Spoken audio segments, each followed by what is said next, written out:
आप सभी का स्वागत है फिर से हमारे इस YouTube चैनल पे। तो एपिसोड की स्टार्टिंग में जो मीशा रहती है वो एनोस को बताती है कि जो मैं डॉल हूँ, मैं शासा के बस एक सोल का आधा हिस्सा हूँ और मैं उसके आधे सोल से बनी हुई एक डॉल हूँ, यानी कि मेरा खुद का कोई वजूद नहीं है। जिसके बाद में हमारा एनोस समझ आता है कि ये सब आईविश का क्या धरा है। वो इन दोनों को जब ये पैदा हुए थे तो एक में से 2 सोल कर दी थी, जिसमें से ये शासा और मीशा जन्म ली। और फिर जब ये दोनों 15 साल की हो जाएंगी तो फिर ये दोनों एक साथ में मिल जाएंगी, जिससे बहुत ही ज़्यादा पावरफुल एक लड़की बनेगी, डीमन रेस। और फिर उसके बाद में वो बोलती है कि ये सब तो मुझे पहले से ही पता था कि एक ना एक दिन मुझे डिसअपियर होना है। तुम मुझसे वादा करो कि तुम हमें मेरी और शासा की दोस्ती करवा दोगे। हम दोनों तो बहुत ही ज़्यादा अच्छे दोस्त हैं। जिसके बाद में वो याद करने लग जाती है उन सभी मेमोरीज़ को, और फिर वो कहती है कि मेरी सभी मेमोरीज़ तो अब शासा के अंदर में चली जाएगी, लेकिन हम दोनों लाइफ टाइम के लिए दोस्त रहेंगे। मैं एग्जिस्ट नहीं करती हूँ, ये मुझे पहले से पता है। तो इसका कुछ बोलने वाली होती है कि हमारा जो एनोस रहता है वो उसको पकड़ लेता है और वो कहता है, धत पगली, ऐसा भी होता है क्या? तुम एक पागल हो और कुछ नहीं, समझ गई तुम। इसके बाद में हमारा एनोस भी उससे एक वादा करवाता है कि तुम बिलीव करोगे कि तुम कल सुबह का सूरज ज़रूर देखोगे, समझ गई तुम, और ये सच्चाई है। इसके बाद में हमेशा भी मान लेती है और फिर कहता है कि चलो तुम्हारी बहन से तुम्हारी दोस्ती करवाई जाए। वहाँ पर शासा भाग रही होती है, लेकिन उस गेट को एनोस बंद कर देता है और फिर कहता है, हे शासा, मैं तुम्हारी मीशा के साथ में दोस्ती करवाना आया हूँ। इसके बाद में वो कहती है कि तुम ढीठ लड़की, मैं तुमसे नफरत करती हूँ, समझ गई तुम।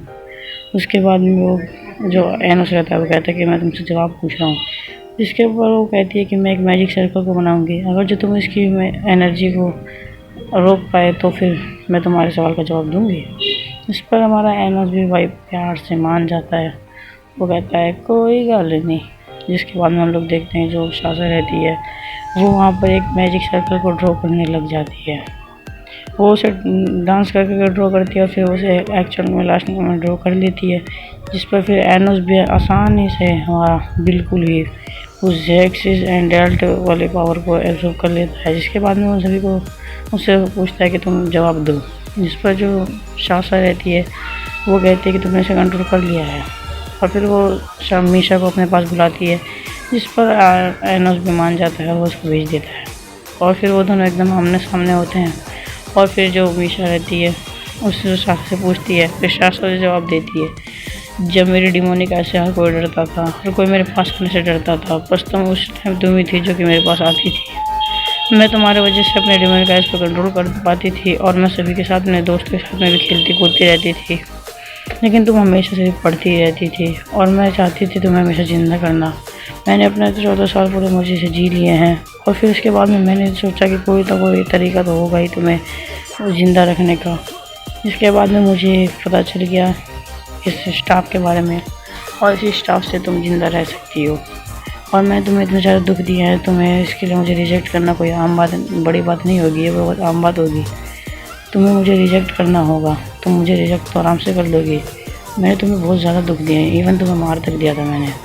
जिसके बाद में जो रहती है वो शासा, वो मीशा को डॉल बोलती है, लेकिन जो मीशा रहती है वो बिल्कुल भी उससे गुस्सा नहीं थी, क्योंकि वो हमेशा देख लेती थी उसकी आंखों में सच्चाई। इसके बाद में वो बोलती है शासा कि तुम मुझे बस रिजेक्ट कर दो। इतना सब बोलने के बाद में वो उस स्पेल को एक्टिवेट कर देती है, लेकिन फिर उसके बाद में हमें एकदम से दिखाया जाता है कि वो स्पेल जो है वो डीएक्टिवेट हो रहा था, जिस पर जो मीशा रहती है वो भी वहीं पे खड़ी रहती है। शासा उससे पास आती है और बोलती है, तुम पागल हो क्या? तुमने मुझे रिजेक्ट क्यों नहीं किया? तुम्हें मुझे रिजेक्ट करना था। जिस पर जो शासा रहती है वो उस पर भड़क रही होती है, रो भी रही होती है कि तुमने मुझे रिजेक्ट क्यों नहीं किया, क्यों, वाई, तुमने मुझे रिजेक्ट क्यों नहीं किया। उस पर बहुत ज़्यादा भड़क रही होती है, लेकिन जो हमारी मीशा रहती है वो तो भाई बिल्कुल चुपचाप खड़ी होती है। और फिर वो उसको गले लगा लेती है शासा को, और फिर वो उसे बताते हुए कहती है कि मैं हमेशा तुम्हारी आंखों में सच्चाई देख लेती थी, तुम कभी भी मुझसे हेट नहीं करती थी, तुम बस मुझे ज़िंदा रखना चाहती थी। और फिर शासा कहते हैं कि अब मैं तुम्हें नहीं बचा सकती। इस पर हमारे एनोस बोलते हैं, अरे देवियों, हम लोग इन सभी को चेंज कर सकते हैं। अगर तुम लोग पास्ट में जाके चेंज करो अपना पास्ट को और अपनी तरह एक हाफ सोल को और ले आओगी, इसके बाद में तुम दोनों ट्विंस हो जाओगी और तुम दोनों फिर तुम में से कोई भी डिसअपियर नहीं होगा। जिस पर वो कहते हैं कि नेटारा का स्पेल को हम लोग नहीं कर सकते हैं एक्टिवेट, जिस पर एनोस उन्हें अपनी आधी पावर दे देता है। और फिर उन सभी के पास एक चांस तो होता है, लेकिन फिर वहीं पर आईविस आ जाता है और वो हमारा एनोस को स्टैप कर देता है। इसके बाद में वो दोनों देवियाँ चिल्लाती हैं कि एनोस, लेकिन हमारा जो एनोस रहता है वहाँ पे स्टैप होता है, जिस पर आईविस बोलता है कि तुम मेरे इस प्लान को फेल नहीं कर सकते हो, मुझे डीमन किंग को वापस जिंदा करना है। लेकिन हमारा डीमन किंग बोलता है वो तो मैं पहले से ही हो चुका हूँ। इतना सब बोलने के बाद में उसके ऊपर में वही तलवार को फेंक के मारता है। इसके बाद में हम लोग देखते हैं आईविस को जो कि दीवार में भिड़ा हुआ होता है।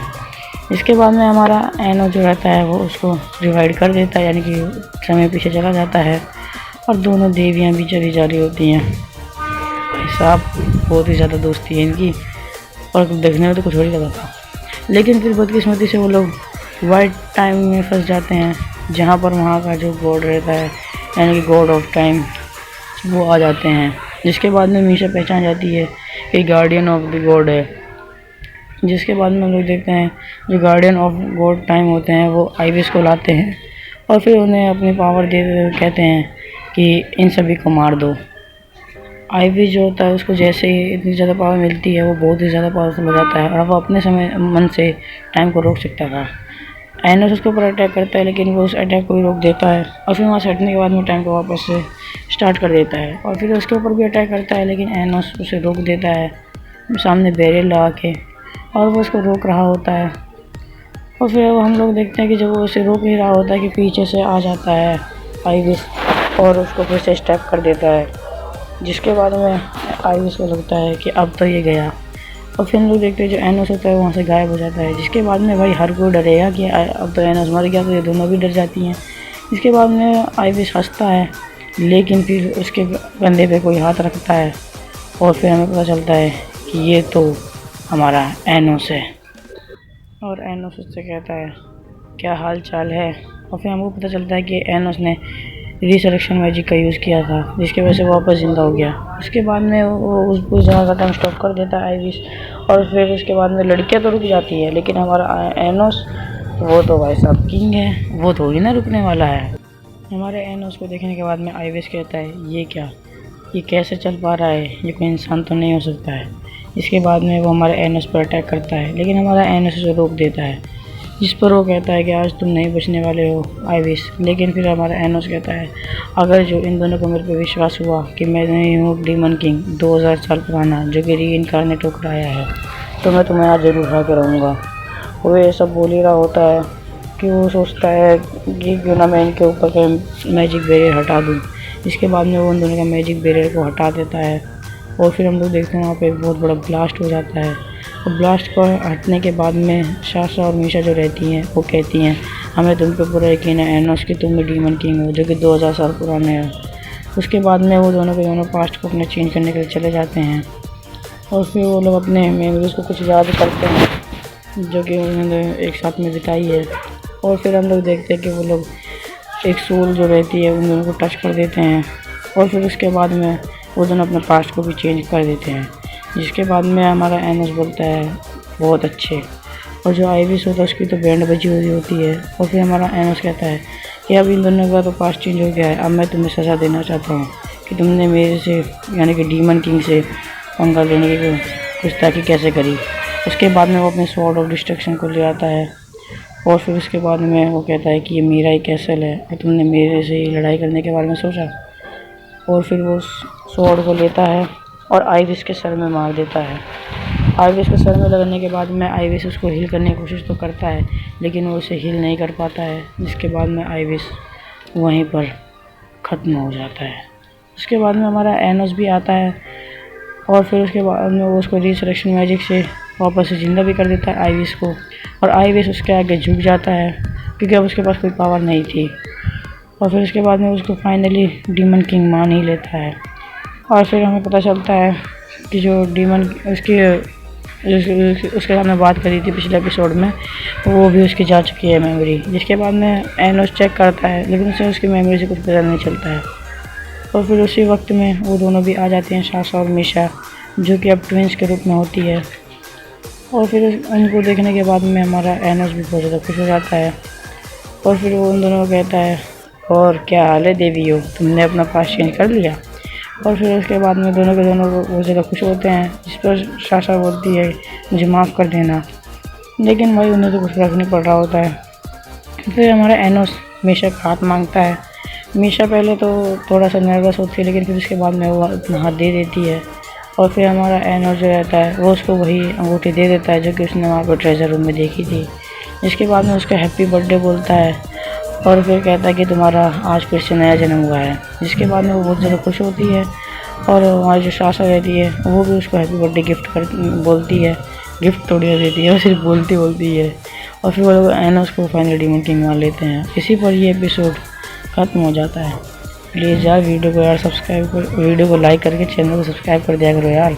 चैनल पे 0 सब्सक्राइबर पड़े लिटरली यार, प्लीज़ हेल्प मी।